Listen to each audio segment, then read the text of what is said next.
Okay so आज motion in straight line में हम लोग कुछ पोजीशन टाइम ग्राफ देखेंगे और उस ग्राफ का यहाँ पे मीनिंग भी समझेंगे कि आखिर इस ग्राफ का मतलब यहाँ पे क्या होता है।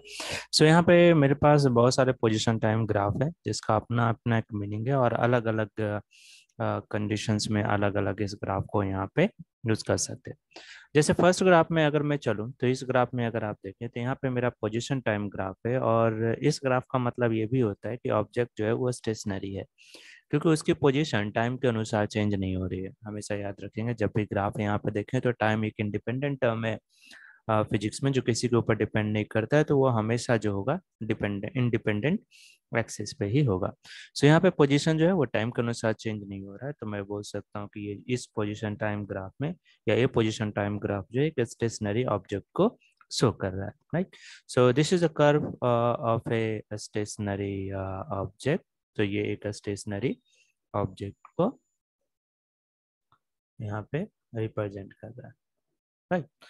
सिमिलरली सेकंड केस में अगर मैं जाऊँ तो ये भी एक पोजीशन टाइम ग्राफ है जो कि लिनियरली चेंज हो रहा है टाइम के अनुसार। इसमें पोजीशन जो है टाइम के अनुसार लिनियरली चेंज हो रहा है। तो इस तरह के ग्राफ जो रिप्रेजेंट करता है वो ये रिप्रेजेंट करता है कि जो भी ऑब्जेक्ट है वो स्टेशनरी नहीं है बल्कि वो मोशन में है और साथ में वो यूनिफॉर्म मोशन में है, यूनिफॉर्म मोशन में है। क्योंकि अगर आप इसका स्लोप निकाले तो हर एक पॉइंट पे इसका स्लोप सेम होगा, स्ट्रेट लाइन में जा रहा है यानी वो चेंज नहीं हो रहा है। तो इसका मतलब है यूनिफॉर्म मोशन में इक्वल पोजीशन को कवर कर रहा है in equal time interval, right. So equal position को कवर इक्वल टाइम इंटरवल में अगर कवर किया जाए तो that is your uniform motion. Okay, so simply हम लोग डिफाइन भी करते हैं if an object moving along a straight line and covers equal distance in equal interval of time, it is said to be uniform motion. तो यहाँ पे आप लिख सकते हैं equal distance in equal time interval, equal distance in equal time interval। तो ये एक तरह से यूनिफॉर्म मोशन है। यहाँ पे देखें तो इसमें equal distance equal time interval में नहीं कंसिडर कर रहा है, कवर कर रहा है, राइट। तो ये स्लोप जो है कुछ अनवांटेड टाइप का स्लोप है, तो इसको हम लोग बोलते हैं नॉन यूनिफॉर्म मोशन। यानी ऑब्जेक्ट मोशन में तो है, मोशन में इसलिए है क्योंकि उसका पोजीशन चेंज हो रहा है टाइम के अनुसार, लेकिन है क्या है नॉन यूनिफॉर्म मोशन में। हाँ, कुछ टाइम के बाद ये फिर से स्टेशनरी हो जाता है, right.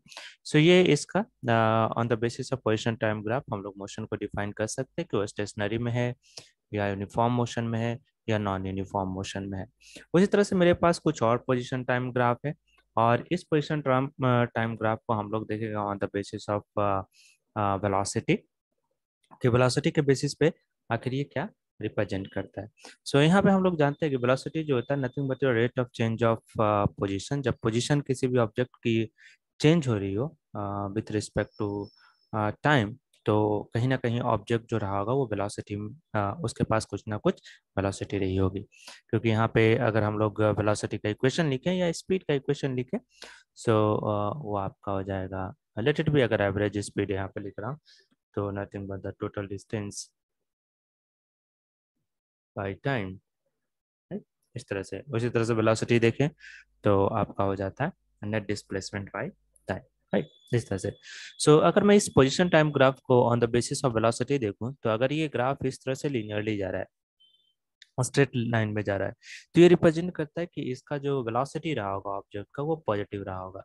So this one is the positive average velocity, आप इसको बोल सकते हैं एवरेज वेलोसिटी, क्योंकि यहाँ पे मैं दो टाइम पीरियड के बीच में देख रहा हूँ। तो ये एक पॉजिटिव एवरेज वेलोसिटी है, ऊपर की ओर जा रहा है, जहाँ पे एवरेज वेलोसिटी अभी हम लोग देखें इसको आप बोल सकते हैं net displacement divided by total time, right. तो ये पॉजिटिव एवरेज वेलोसिटी है। उसी तरह से ग्राफ अगर नीचे की ओर आ जाए तो फिर इसको हम लोग बोलते हैं कि नेगेटिव एवरेज वेलोसिटी रहा होगा, क्योंकि इसकी पोजीशन जो है वो डिक्रीज हो रही है, इंक्रीज नहीं हो रही है। और उसी तरह से अगर ये स्ट्रेट लाइन शो कर देती है यानी इसमें इसका पोजीशन चेंज नहीं हो रहा है, और ऑब्जेक्ट का अगर पोजीशन चेंज ना हो रहा हो तो इसका मतलब उसकी जो वेलोसिटी है वो जीरो है, right? तो यहाँ पे बोलते हैं इसकी वेलोसिटी है जीरो, यानी जीरो एवरेज वेलोसिटी,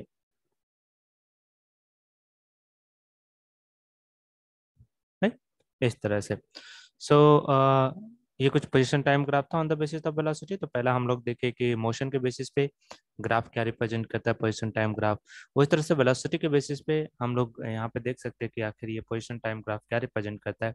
उसी तरह से एक और आपका ग्राफ है जो कि नेक्स्ट काइनेमेटिक्स पैरामीटर को यहाँ पे डिफाइन करेगा, जिसको बोलते हैं एक्सेलरेशन। और एक्सेलरेशन और पोजीशन का रिलेशन हम लोग देखें तो कुछ इस तरह से एक्सेलरेशन और पोजीशन का रिलेशन होता है कि यहाँ पे अगर आप पोजीशन देखें तो उसमें कहीं ना कहीं एक कांस्टेंट टर्म यहाँ पे आएगा। जैसे एक इक्वेशन यहाँ पे लिख रहा हूँ, हाफ ए टी स्क्वायर। तो ये एक इक्वेशन है, राइट। और इस इक्वेशन में अगर आप मैं इसको लेट इट भी कंसिडर कर रहा हूँ कि इनिशियल वेलोसिटी इसकी जीरो है, सो कहीं ना कहीं s is equal to half a t square आ जाएगा, राइट। और इस इक्वेशन में अगर देखें तो एस जो है टाइम के स्क्वायर का डायरेक्टली प्रोपोर्शनल है, और ये बीच में यहाँ पे एक्सेलरेशन आता है। यानी अगर आप कोई ग्राफ बनाएंगे जिसमें X is equal to Y square हो, राइट, तो जैसे कि अगर मैं कंसिडर कर रहा हूँ, sorry, Y is equal to X square, अगर इसका ग्राफ अगर मैं बनाऊँ तो इसका ग्राफ कुछ ऐसा बनेगा कि अगर ये मेरा वाई है और ये मेरा एक्स है, तो ये जो ग्राफ रही होगी कुछ इस तरह के पैराबोलिक ग्राफ यहाँ पे जाएगा, यानी थोड़ा सा कर्व आपको मिलेगा। तो यहाँ पे देखें तो मेरे पास एक पोजीशन टाइम ग्राफ है, और इसमें जो ग्राफ है वो कर्व में है, राइट, इस तरह से कर्व में।